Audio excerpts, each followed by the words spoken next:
بسم اللہ الرحمن الرحیم۔ متن پڑھو اوپر پہلے۔ وبعد فہذا غایت تہذیب الکلام فی تحریر المنطق والکلام و تقریب المرام من تقریر عقائد الاسلام، اور یہ انتہائی مہذب کلام ہے منطق اور علم کلام کی تحریر میں، و تقریب المرام من تقریر عقائد الاسلام، اور مرام مقصد کو نہایت قریب کرنے والی کتاب ہے۔ مقصد کیا ہے تو بتا رہا، من تقریر عقائد الاسلام، یعنی عقائد اسلام کو ثابت کرنے والی ہے۔ کہنے کا مطلب یہ ہے کہ مصنف نے یہ کتاب جو لکھی ہے دو فن میں ہے، ایک منطق اور ایک علم کلام۔ علم کلام جس کو علم عقائد کہتے ہیں۔ نیچے آؤ شرح میں، قولہ فہذا، بعدوں کے بعد فہذا، ہذا پر فا لے کے آئے ہیں۔ فا کیوں آیا ہے؟ فا وہاں آتا ہے کہ اس سے پہلے حرف شرط آیا ہو، اور یہاں حرف شرط موجود نہیں ہے۔ عام طور پر ایسی جگہ اما کا لفظ لاتے ہیں۔ کیا لاتے ہیں؟ اما بعد۔ تقریر کرتے ہو تو خطبہ کے بعد کہتے ہو نا اما بعد فاعوذ باللہ، یہ فا وہ اما کی وجہ سے آتا، اما شرطیہ ہے۔ یہاں تو اما ہے نہیں، کوئی بھی حرف شرط نہیں ہے، پھر بھی فا کیوں آیا ہے؟ تو بتا رہے ہیں کہ یا تو اما کا وہم دلانے کے لیے، اما کا یعنی یہ وہم دلانے کے لیے کہ یہاں اما موجود ہے، یا فا اس لیے لایا ہے کہ یہاں اما مقدر ہے۔ اما تو ہاذا پر فا کا دخول جو ہوا ہے یا تو اما کے وہم کی بنیاد پر ہوا ہے، یا اما کو یہاں مقدر ماننے کی وجہ سے ہوا۔ دیکھو، الفاء اما علی توہم اما، فا پہلا والا یہ اما ہے، فا یا تو اما کے وہم کی بنیاد پر ہے، او علی تقدیرہا فی نظم الکلام، یا نظم کلام میں یعنی عبارت میں اس کو مقدر ماننے کی بنیاد پر ہے۔ سمجھا؟ ہاذا اس میں اشارہ کیا ہے؟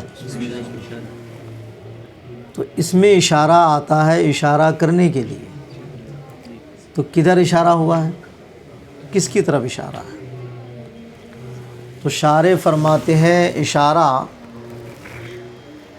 یا تو ان معانی کی طرف ہے جو مصنف کے دل و دماغ میں جمع تھے مرتب طور پر، جن معنی کی تعبیر وہ الفاظ سے کرنے والے ہیں۔ کسی بھی معنی کو الفاظ ہی کے ذریعے ادا کیا جاتا ہے، تو یا تو ان معنی کی طرف اشارہ ہے جن معنی کی ادائیگی تعبیر وہ الفاظ سے کرتے ہیں، یا انہی الفاظ مرتبہ کی طرف اشارہ ہے جن الفاظ کے ذریعے وہ معنی کو بتانا چاہتے ہیں۔ سمجھ میں آ رہا ہے؟ اشارہ کدھر ہے؟ یا تو معنی مرتبہ کی ترتیب وار ہو، معنی ان معنی کی طرف ہے جن کو وہ الفاظ کے ذریعے بتاتے ہیں، یا خود الفاظ مرتبہ کی طرف اشارہ ہے جن الفاظ کے ذریعے وہ معنی کو بتاتے ہیں۔ تو معنی کی طرف بھی اشارہ ہو سکتا ہے اور الفاظ کی طرف بھی اشارہ ہو سکتا ہے۔ سمجھ میں آ رہا ہے؟ دیکھو، وَهَذَا إِشَارَةٌ إِلَى الْمُرَتَّبِ الْحَاضِرِ فِي الذِّهْنِ مِنَ الْمَعَانِيِ الْمَخْصُوصَةِ الْمُعَبَّرَةِ عَنْهَا بِالْأَلْفَاظِ الْمَخْصُوصَةِ، ھذا سے اشارہ اس مرتب کی طرف ہے جو حاضر ہے دماغ میں ان مخصوص معانی میں سے جن کی تعبیر الفاظ مخصوصہ سے کی جاتی ہے۔ تو یہ تو معنی کی طرف اشارہ ہو گیا۔ او تلکل الفاظ، یا ان الفاظ کی طرف ہے جن الفاظ کے ذریعے معنی کی وہ تعبیر کر رہے ہیں. اور تلک الالفاظ الدالۃ علی المعانی المخصوصہ، یا اشارہ ان الفاظ کی طرف ہے جو الفاظ دلالت کرتے ہیں معنی مخصوصہ میں، جو مصنف کے ذہن میں حاضر ہے مرتب طور پر. اب یہاں سے سواء کانا کہہ کے ایک سوال کیا کچھ لوگوں کا رد کرنا چاہتے ہیں. بعض حضرات کہتے ہیں معنی کی طرف اگر اشارہ مانیں گے تب تو یہ ہوگا کہ مصنف نے یہ مقدمہ پہلے لکھا، کتاب بعد میں، چونکہ معنی ذہن میں ہے تو ادھر ہی اشارہ کر رہا، کتاب ابھی ہے نہیں تو ادھر اشارہ کر رہا نہیں ہے تو کتاب کے موجود ہونے کی ضرورت بھی نہیں ہے. تو اگر معنی کی طرف اشارہ کریں گے تب تو یہ ہوگا کہ یہ مقدمہ پہلے ہے، کتاب بعد میں. اور اگر اشارہ الفاظ کی طرف مانے کدھر، تو پھر اس کا مطلب یہ ہوگا کہ مصنف نے کتاب پہلے لکھی اور مقدمہ بعد میں لکھا. ایسا بھی ہوتا ہے، کتاب پہلے لکھتے ہیں پھر خطبہ کوئی بعد میں لکھ دیتے ہیں. تو وہ کیا کہنا چاہتے ہیں، معنی کی طرف اگر اشارہ مانیں گے تو مقدمہ پہلے کتاب بعد میں، اور الفاظ کی طرف اگر اشارہ مانیں گے تو کتاب پہلے مقدمہ بعد میں.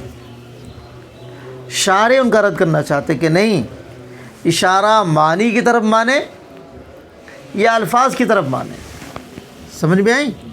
دونوں صورت میں یہ مقدمہ تصنیف کے بعد بھی ہو سکتا ہے، تصنیف سے.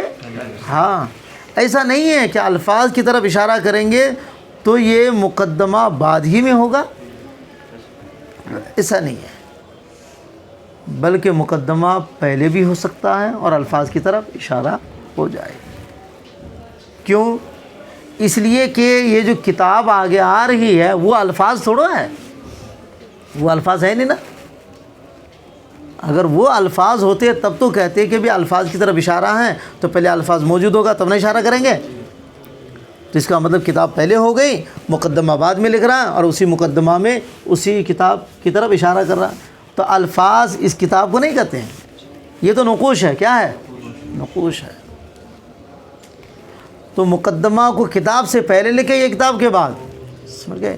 دونوں صورت میں اشارہ معنی کی طرف بھی ہو سکتا ہے، الفاظ کی طرف بھی ہو سکتا ہے. لہٰذا جو لوگ کہتے ہیں کہ الفاظ کی طرف اشارہ اگر مانیں گے تو کتاب کا وجود پہلے ہوا ہوگا، اس کے لیے یہ ماننا پڑے گا کہ کتاب پہلے لکھی گئی ہے اور مقدمہ بعد میں. یہ بات صحیح نہیں ہے. معنی کی طرف اشارہ مانے یا الفاظ کی طرف، سمجھ گئے؟ کسی بھی طرف مانے، مقدمہ پہلے ہو تو بھی ہو جائے گا اشارہ معنی کی طرف بھی الفاظ کی طرف بھی، مقدمہ بعد میں ہو تو بھی اشارہ ہو جائے گا معنی کی طرف بھی الفاظ کی طرف بھی. الفاظ کی طرف اشارہ ہونے کے لیے مقدمہ کا بعد ہی میں ہونا ضروری ہے، یہ بات صحیح نہیں ہے. چونکہ الفاظ سے مراد یہ کتاب جو سامنے آئی ہے یہ نہیں ہے. الفاظ سے مراد وہ الفاظ ہے جو ترتیب وار ہو، اور ترتیب وار الفاظ ذہن میں ہوتے ہیں. کس میں ہوتے ہیں؟ خارج میں. خارج میں اس لیے نہیں ہوتے ہیں کہ الفاظ تو وہ ہے نا جس کو انسان بولتا ہے تو سارے لفظ ایک ساتھ کیسے بول لے گا؟ ایک لفظ بولا پھر دوسرا آیا، دوسرا بولا تیسرا آیا، یہ ہوگا نا. تو بولنے کے اعتبار سے سارے الفاظ ایک ساتھ ہوتے کہاں ہیں؟ بولنے کے اعتبار سے سارے الفاظ ایک ساتھ ہوتے ہی نہیں ہیں. جب ہوتے ہی نہیں ہیں تو خارج میں الفاظ ترتیب وار موجود ہو ہی نہیں سکتے ہیں. تو خارج میں جب الفاظ ترتیب وار موجود ہو ہی نہیں سکتے ہیں تو خارج میں الفاظ مرتبہ کی طرف اشارہ کیسے ہوگا؟ جب موجود ہی نہیں ہے تو اشارہ ہوگا؟ نہیں ہوگا. اس لیے یہ کہنا ہے کہ الفاظ کی طرف اشارہ ماننے کے لیے یہ ماننا پڑے گا کہ کتاب پہلے لکھی گئی ہو اور خطبہ بعد میں لکھا جا رہا ہو. یہ بات صحیح نہیں ہے. یہ بات صحیح ہے. الفاظ کی طرف اشارہ مانے یا معنی کی طرف، خطبہ پہلے بھی ہو سکتا ہے بعد میں بھی ہو سکتا ہے. اس لیے یہ سب کے سب ذہن میں ہیں. خارج میں جس کو آپ دیکھ رہے ہیں یہ الفاظ نہیں ہیں، یہ نقوش ہے. کیا ہیں؟ ہاں، سمجھ گئے؟ وہی کہہ رہے ہیں کہ یہ معنی کی طرف اشارہ مانے یا الفاظ کی طرف، دونوں صورت میں مقدمہ پہلے بھی ہو سکتا ہے اور بعد میں ہو سکتا ہے۔ کہ سواء خواہ کانا وضع الدیباجۃ قبل التصنیف او بعدہ ہو، خواہ دیباچہ کی تصنیف، مقدمے کی تصنیف، مقدمے کی وضع کتاب کی تصنیف سے پہلے ہو یا بعد ہو، دونوں صورت میں اشارہ الفاظ کی طرف بھی ہو سکتا ہے، معانی کی طرف بھی ہو سکتا ہے۔ سمجھ گئے؟ اذ لا وجود للالفاظ المرتبہ ولا للمعانی ایضا فی الخارج، اس لیے کہ الفاظ مرتبہ کا وجود نہیں ہے خارج میں، اور نہ معنی کا وجود ہے خارج میں۔ وہ تو دماغ میں ہوتے ہیں، معنی تو دماغ میں ہوتے ہی ہیں، الفاظ مرتبہ بھی دماغ ہی میں ہوتے ہیں، خارج میں ہاں، چونکہ الفاظ ایک ساتھ ادا ہوتے ہی نہیں کہ ترتیب پر موجود رہے۔ آگے سمجھ میں نہیں آ رہی ہے؟ تو اشارہ معنی کی طرف بھی ہو سکتا ہے، اور اگر معنی کی طرف اشارہ ہے تو اس کو کلام نفسی کہیں گے، اس کو کیا کہیں گے؟ اور الفاظ کی طرف اشارہ ہو تو اس کو کلام لفظی کہتے ہیں۔ جو لفظ بولتے ہیں نا بھی کلام ہے، اور جو معنی سمجھ میں آتا وہ بھی کلام ہے۔ لفظ کو کلام لفظی کہتے ہیں، اور جو معنی ہے اس کو کلام نفسی کہتے ہیں۔ سمجھ گئے؟ وہی کہہ رہے ہیں۔ تو فَإِنْ كَانَتِ الْإِشَارَةُ إِلَى الْأَلْفَاظ، تو اگر اشارہ الفاظ کی طرف ہو، فَالْمُرَادُ بِالْكَلَامِ الْكَلَامُ اللَّفْظِي، تو مراد کلام سے کلام لفظی ہے۔ وَإِنْ كَانَتْ إِلَى الْمَعَانِي، اور اگر اشارہ معنی کی طرف ہو، فَالْمُرَادُ بِهِ الْكَلَامُ النَّفْسِي، تو اس سے مراد کلام نفسی ہے، اور کلام نفسی پر کلام لفظی دلالت کرتا ہے۔ الَّذِي يَدُلُّ عَلَيْهِ الْكَلَامُ اللَّفْظِي، جس کلام نفسی پر کلام لفظی دلالت کرتا ہے۔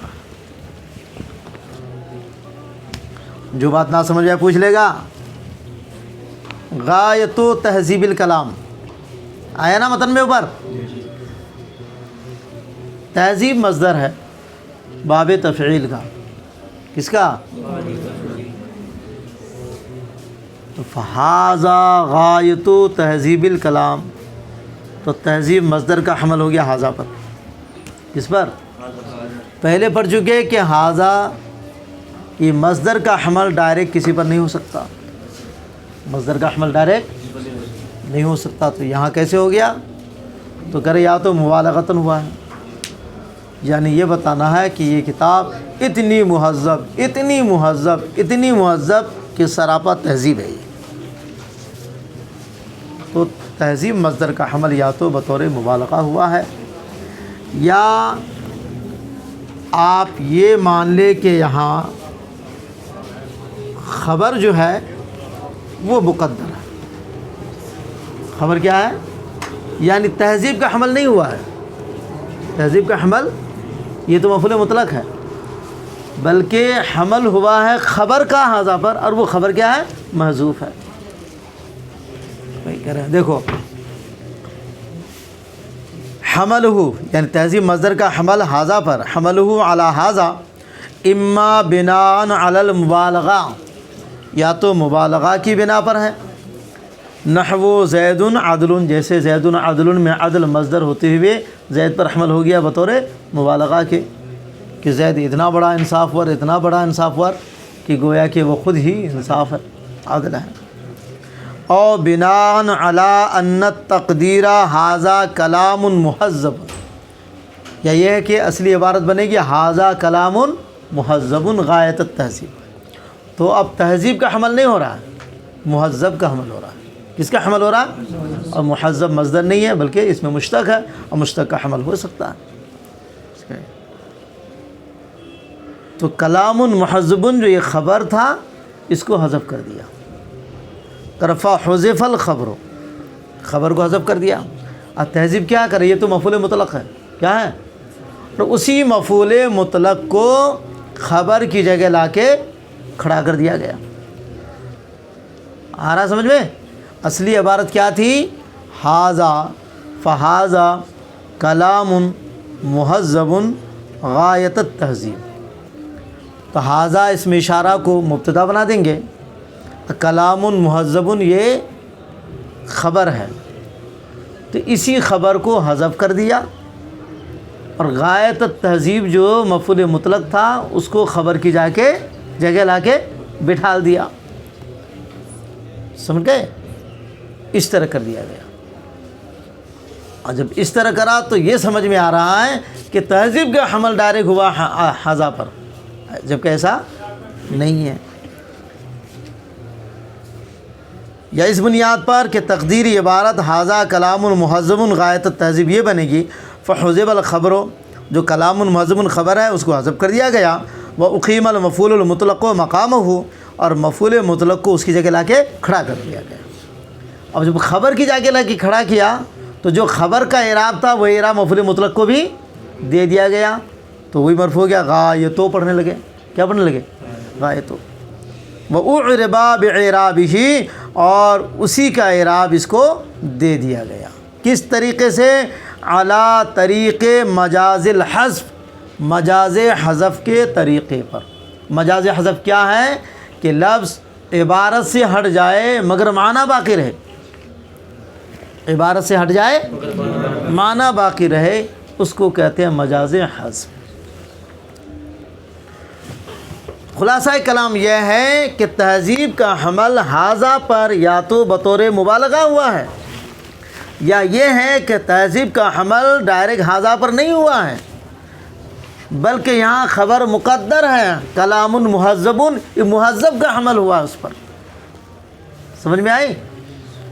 تو عبارت میں کلام مہذب تھا خبر، اس کو ہٹا کے جو مفعول مطلق غایت التہذیب اس کو لا کے یہاں کھڑا کر دیا گیا، اور اسی خبر کا اعراب مفعول مطلق کو دے دیا گیا مجاز حذف کے طریقے پر۔ پلے پڑی؟ آگے دیکھ کیا کہا مصنف نے، فی تحریر المنطق والکلام۔ تحریر کا لفظ کیوں لایا؟ بولنا چاہیے تھا فی بیان المنطق والکلام۔ یہ انتہائی مہذب کلام منطق اور علم کلام کے بیان میں ہے، یہ کہنا چاہیے تھا نا، بیان کا لفظ نہیں لا رہے ہیں، وہ کیا لایا؟ تحریر، بیان کی جگہ فی تحریر المنطق والکلام، تو بیان کی جگہ تحریر کا لفظ کیوں لایا؟ سوال سمجھ رہا ہے؟ جواب دے رہے ہیں کہ لفظ تحریر لا کے یہ بتانا چاہتے ہیں کہ ہماری یہ کتاب جو تہذیب المنطق ہے یہ حشو و زوائد سے پاک ہے۔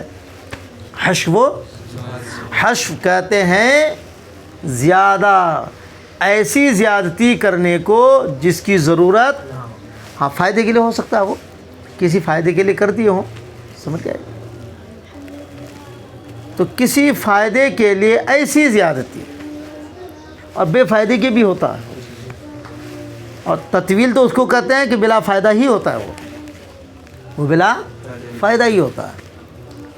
حشو فائدے کے لیے بھی ہو سکتا ہے، بغیر فائدے کے لیے ہو سکتا ہے، لیکن اس کی ضرورت نہیں تھی، یعنی معنی مراد کی ادائیگی میں غیر ضروری لفظ کو بڑھا دینا، کسی فائدے کے لیے ہو یا ایسی ہو، اس کو کیا کہتے ہیں؟ حشو۔ تو کہہ رہا اس طرح کی زیادتی سے میری کتاب پاک ہے۔ لفظ تحریر لا کے وہ یہ بتانا چاہتے ہیں کہ چونکہ تحریر کہتے ہی ہے مہذب کلام کو جس میں اس طرح کی زیادتی وغیرہ نہ ہو، تو مصنف بیان کے بجائے لفظ تحریر لائے، اس کی وجہ یہ ہے کہ وہ اشارہ دینا چاہتے ہیں کہ ہماری کتاب حشو و زوائد سے بالکل خالی ہے۔ سمجھ رہے ہو؟ سوال سنو، لم یقل فی بیانہما، مصنف نے نہیں کہا فی بیانہما، یعنی فی بیان المنطق والکلام نہیں کہا، کیوں؟ جواب، لما فی لفظ التحریر من الاشارۃ الی ان ھذا البیان خال عن الحشو والزوائد۔ یہ حشو ہے، خشو نہیں ہے، سمجھ میں آ رہی ہے؟ فی بیانہما نہیں کہا، یعنی فی بیان المنطق والکلام نہیں کہا، اس لیے کہ لفظ تحریر میں اشارہ ہے اس بات کی طرف کہ یہ بیان حشو و زوائد سے خالی ہے۔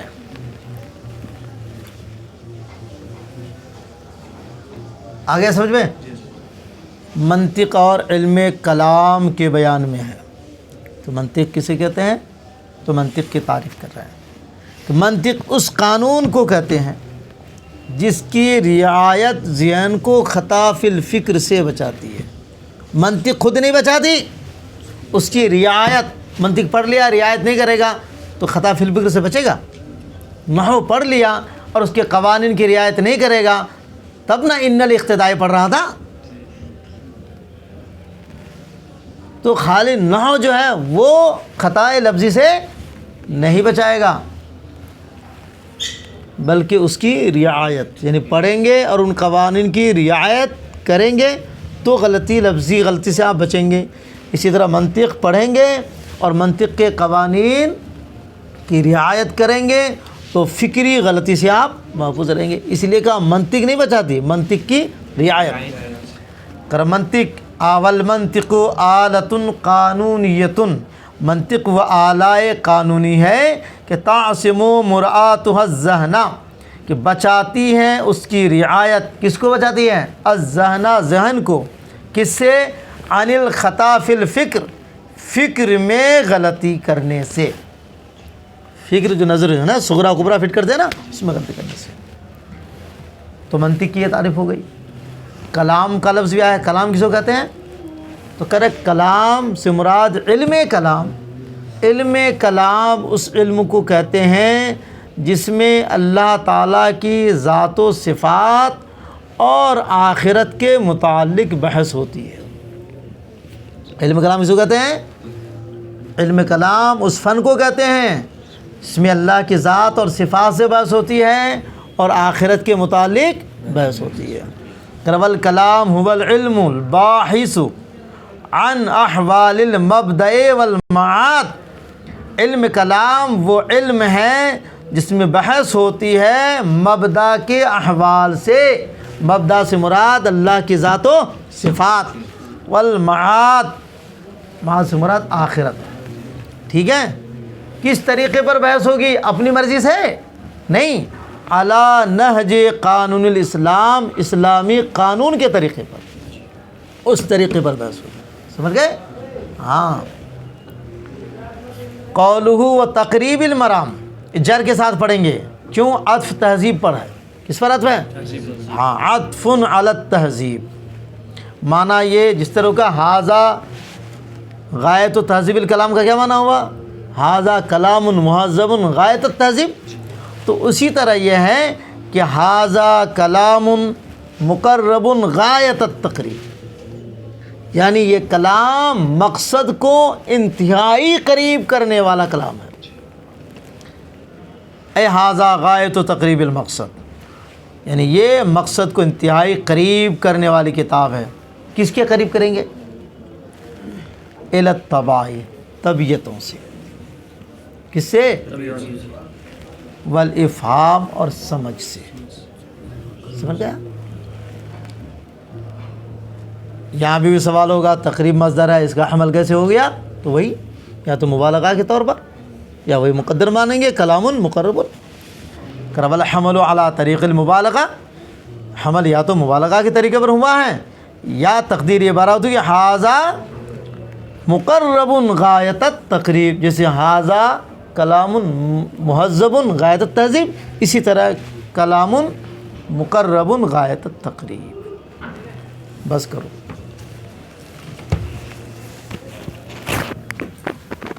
چل رہا بند ہو گیا؟